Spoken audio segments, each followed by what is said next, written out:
pocket. Launches to the air. Good call. Touchdown. A.D. Mitchell. Chase McGrath for the win for the Volunteers. From 40. On the way, knuckleball. He got it.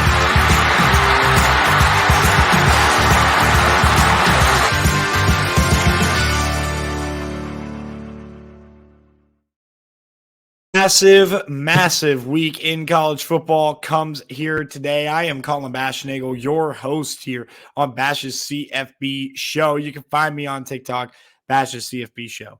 All you got to do is type that in. You can check me out on Twitch and catch the live streams here. I would really appreciate that if you did so. And then also check out what I have going on at Twitter at Bash_CFB. But most importantly, comment, like, and subscribe down below. I tell you this because I think that to build a community, you got to have an opinion and we got to have a discussion. That's how you build a community. So comment down below so we can have a discussion. Go on to my TikTok and talk to me. Go on to X, make me more active by talking to me. And let's build a community with that discussion because I want you to share your opinion. So if you comment down below and if you like it, subscribe and keep on coming back and get those notifications, I don't think you're going to be too disappointed. All right, we're going to start here with Michigan's first big test against the Penn State Nittany Lions. Now, Penn State has a disruptive defense, and it's going to be headlined, of course, by the question surrounding whether or not Chop Robinson is going to play in this game. But with that being said, they also have some guys who can really play for them outside of him. Adisa Isaac is a guy I'm going to look towards as a potential impact player in this game. We all know about Abdul Carter. He's a really good player. Curtis Jacobs is also a very, very good, sure player, somebody to watch out for. Like, this is a really, really good defense. It goes farther even beyond that. And if Chop Robinson can play, that even further adds on to what Penn State brings to the table. Now, when you're talking about what Penn State has done this season, they have gone up against teams that can't necessarily run the ball great. The best rushing team that they have probably played is Ohio State or West Virginia, but they pretty much shut them both down. This is the number one rush defense in America when it comes to what Penn State likes to do. This is also a defense that forces a ton of turnovers, 20 turnovers on the year so far. This is a defense at Penn State who sacks the quarterback over 12% of the time. Very effective when it comes to that. Tremendous team is what you get in Penn State. This is one that is certainly defensive heavy. And the one thing that you got to look for is those explosive plays. So the way that Penn State's going to be able to win this game, guys, is if they're going to be able to get the big plays in this game between them and Michigan. That's how they're going to be able to win this game. And how are they going to generate those? Well, it's pretty simple. To me, they got one wide receiver who can do it. His name is Keandre Lambert-Smith. I think you could use Tyler Warren and Theo Johnson, as they are an underrated tight end duo, as guys to grind your way down the field, maybe one time to be able to get a field goal or a touchdown even. But this is going to be a low-scoring battle, and it's going to come down to this. Do they force the mistakes out of J.J. McCarthy to set up a short field or even score on defense? Kind of like they did last year, by the way, and like they almost did against Ohio State. Curtis Jacobs, shout out to him. He's an absolute dog of a player. Or they need to be able to hit Keandre Lambert-Smith deep. They basically need to be able to, shoot, maybe Nick Singleton breaks off a big run because he's an explosive runner. They basically need to have a similar offensive game to what they had last year against Michigan, except for the fact that I have confidence their defense is going to be able to lock it down. This defense this year for Penn State is a lot better. This offensive line for Michigan is not as good. And for those of you that are wanting to argue with me about whether or not they're good, let's look at it. So first off, or as good, I should say, they are good. We all know they're good. You just turn on the tape. You can tell they're good. So first off, you look at what Michigan has done this season, and they are 41st in America when it comes to yards per carry. Now, yards per carry allowed, Penn State struggled a little bit last year. They've improved at that facet of their game. They're the number one team in yards per carry allowed. But Michigan is the 41st team when it comes to yards per carry. but they're supposed to be a run-heavy team. Well, J.J. McCarthy can throw the ball a little bit more. Who's he throwing it to, though? Roman Wilson, to me, he's a good player. He's got 10 touchdowns. But you got to keep in mind, most of those were against G5 competition. Most of them were against extremely inferior opponents. You don't have that wide receiver, too, that you used to have. Cornelius Johnson hasn't exactly popped yet this year. You haven't seen Samaj Morgan or Darius Clemens absolutely emerge. What you have is A.J. Barner and Colson Loveland. And then you're going up against a team that has athletic linebackers and pretty solid safeties. And you're going up against a corner duo and Johnny Dixon and Kalen King, who's pretty solid. The points are not going to be easy for Michigan, and how Michigan was able to run away with that game was dominating at the point of attack. To further prove the point that this offensive line is not as good, in the last 2 games, ever since Connor Stallions had gotten fired, they've allowed 12.5 quarterback pressures per game, 25 in the last 2 games. In the previous 7, of course, with Connor Stallions, 6. How good is this Michigan offensive line? That is going to be a big question that they are going to be able to answer in this game.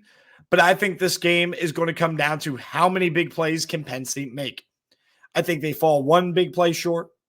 I think they could potentially force a turnover or 2 from this Michigan team who's rather sure-handed. But they're going to need to do that to be able to win this game. And I'm not going to count on, even if they've forced turnovers 20 times, and there was 1 turnover against Ohio State with the Lorenzo Styles muff punt. This Penn State team, if they do not, and I say this knowing that they're at home as well, comparatively to last year, if they do not force a turnover, they're not going to win the game. They do not have the offensive capability to go toe-to-toe with Michigan without any help. They can hit a big play or 2 and have a couple of nice drives. But this is going to be a low-scoring battle, and the more that they could keep Michigan off the field and the more that they could generate field positioning with their defense and opportunities with their defense, the better. So I'm going to take Michigan to win on a walk-off field goal in a very, very tough game. Game of the year, maybe. Super defensive matchup. J.J. McCarthy leads the game-winning drive. Chip shot. Game-winning field goal. 16-14. I'm taking the under. Alabama hangover game. They're on the road at Kentucky. Now you're looking at this Alabama team. And you got to look at the fact that, A, this is going to be a noon game, so an early kick on the road at Kentucky, which is sometimes a very tough place to play. You take a look at what Alabama's been able to do through 9 games. This defense has been absolutely outstanding. Now, they are only 23rd when it comes to yards per game allowed.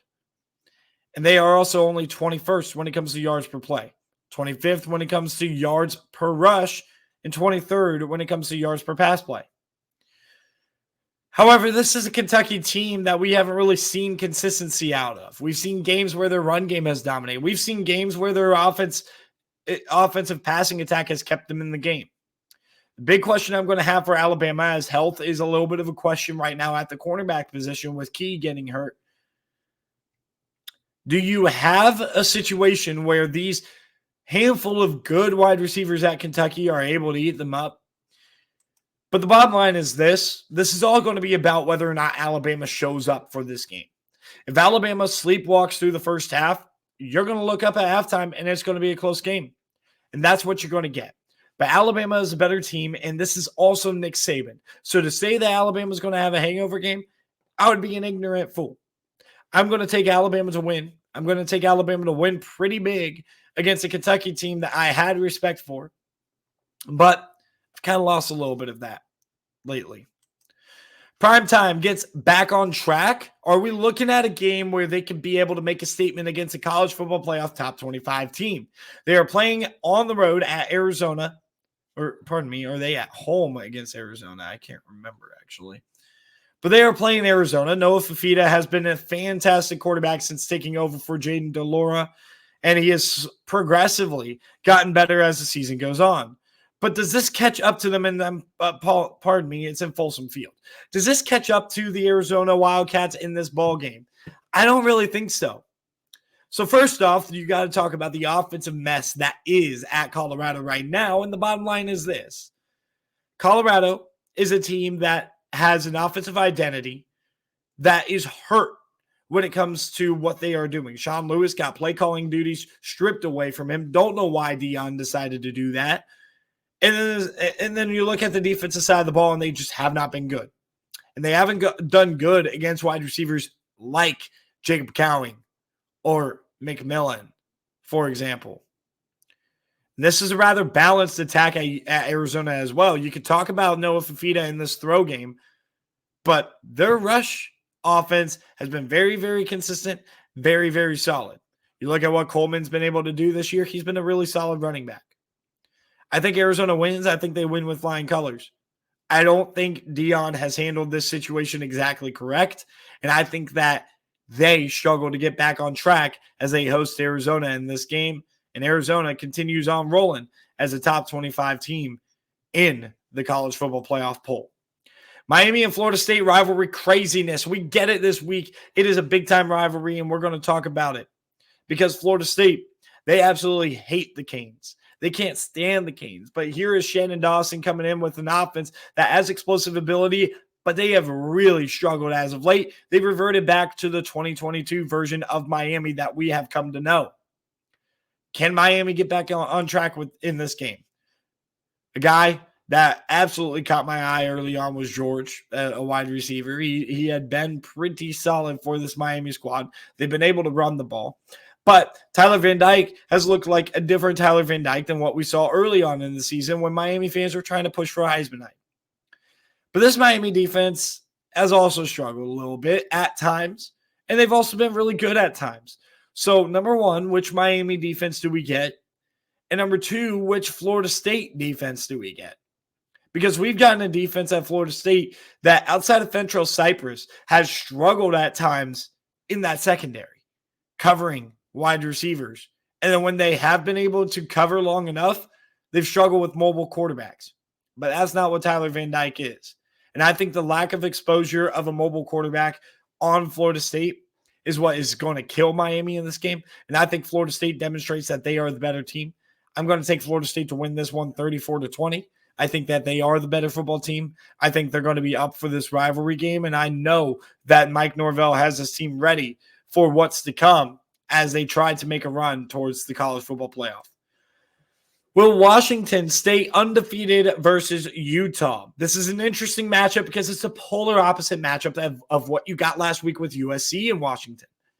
USC and Washington last week, if you don't remember, combined for 94 total points, 52-42. You had the Caleb Williams crying at the end of the game. That's not what Utah is going to do, though. And if you remember a couple weeks ago, a home game against Arizona State, in which Utah, by the way, beat 55-3 last week, Washington did not score an offensive touchdown, and they needed a late pick six to be able to seal the game up at 15-7. This Washington team has that explosive offensive ability, but last week, again, in the throw game, they weren't that great. They were good, but they weren't as good as advertised. And there's a reason why Michael Penix Jr. is no longer the favorite for the Heisman. And there's a reason why I told you guys I wouldn't take Michael Penix Jr. to win the Heisman. Because he's not going to sustain this.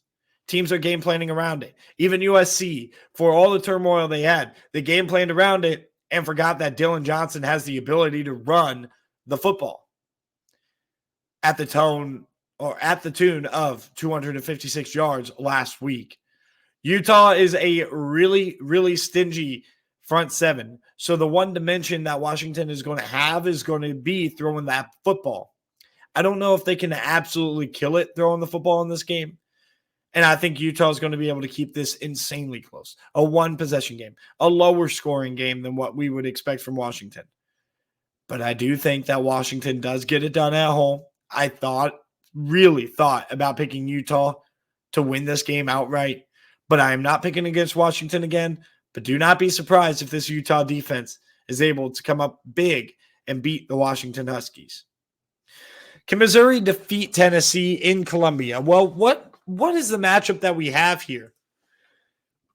So a couple weeks ago, we saw this Tennessee secondary specifically struggle mightily with the Kentucky Wildcats throw game. And if you take a look at what Missouri can do here as far as passing the football, they are number 11 when it comes to yards per pass. A lot of big plays. The status of Luther Burden is a massive question in this game. And just in case you guys are wondering, I'm pulling up the news articles right now about what is going on with Luther Burden. Eli Drinkwitz is concerned about Luther Burden's status versus Tennessee.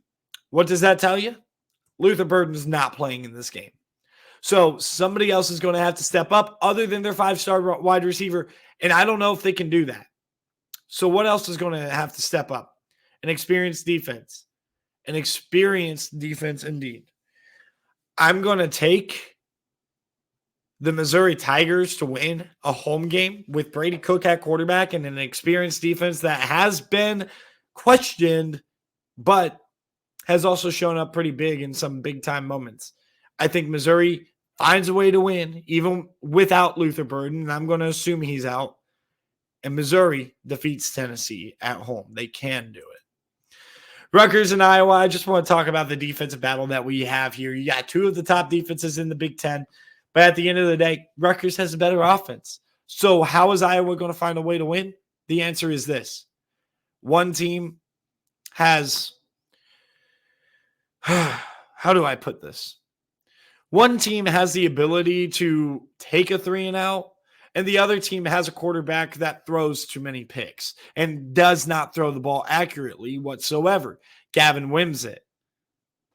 I think this is a prime situation where you find yourself in a similar spot to what we had at Wrigley Field, a very low-scoring game. But I think this defense, this secondary, is going to be able to wreak havoc enough that when Gavin Wimsatt's trying to go and win that game, Iowa's going to make a big play on defense. And Iowa has that capability to do so. So even though I believe Rutgers has the better offense, I don't necessarily think that matters in this game. Iowa is ranked last when it comes to yards per game in America.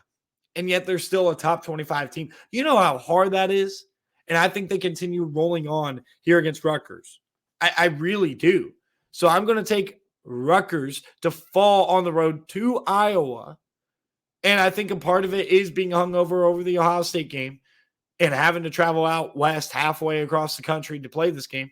But I also think the big wild card here is the fact that Gavin Wimsatt's still starting. He's got a lot of talent, and I think he's going to be a good player probably next year and develop a little bit more. And he showed some flashes against Ohio State, but I don't think he's going to be able to sustain that against the wreck of a defense or wreck-causing defense that Iowa brings to the table. We got a couple more games here, but the biggest one left is Georgia hosting Ole Miss, and this is going to be a huge test for that much respected and vaulted, just absolutely intimidating Georgia defense going up against Ole Miss. Ole Miss, a team, Trey Lewis and Jackson Dart, they've been on fire this year. This throw game for Mississippi has been tremendous. You take a look at what Mississippi's been able to do through the air. They're number 7 when it comes to yards per pass. They are very effective when it comes to that. They are also a rather effective rushing team. They got one of the best running backs in America in Quinshon Judkins. So what is Georgia going to be able to do? Well, it's pretty simple. Georgia's secondary has to be able to light it up, specifically looking at the back end with Javon Bullard and Malachi Starks. And then Kamari Lassiter has had a pretty good year. He needs to continue on that pretty good year, and also taking over Dalen Everett has looked outstanding this year. The secondary has been very good for Georgia. That's why they're a top 10 defense efficiently against the pass, top 5 defense efficiently against the pass. And guess what? Mississippi is not an efficient defense against the pass. Carson Beck, I expect to have a massive day. I don't know if he's going to put up multiple touchdowns, but this has 300+ yards written all over it for Carson Beck. And I'm taking the Georgia Bulldogs to win big at home. I think Ole Miss has the offensive firepower to be able to maybe cover, but I think Georgia gets this big victory against a much respected opponent. And this Ole Miss Lane Kiffin-led squad ends up falling in another big-time matchup. Ohio State gray out versus Michigan State. I'm going to be at this game. I'm excited to be at this game. The only thing I'm going to mention about this is this offense really needs to get clicking, and I think they will with the gray out and the recruits in town. It'll be a little bit chilly, but it's not going to be crazy weather. You can expect for a heavy dose of Marvin Harrison Jr. and maybe Carnell Tate has a big game here that I'm going to be watching out for that. But yeah, I expect for Ohio State to put up 40-plus points. I expect them to blow out Michigan State at home with the energy there, and Michigan State with everything lost. Let's see it. Go Bucks. I got Ohio State winning this ball game like 45-7. USC, can they make a statement on the road at Oregon this week? Well, 15-point underdogs for Caleb Williams is a very advantageous spot to be. I can't remember the last time. Maybe Louisville was an underdog by 15 points when Lamar Jackson won the Heisman or was in that year defending the Heisman. I don't remember a Heisman Trophy winner, though, facing this big of a spread either the season of or after a Heisman Trophy. I just don't necessarily see it. But this Oregon team has been absolutely spectacular. Bo Nix has been the most efficient passer in the country, and it's not even really close when it comes to a completion percentage perspective.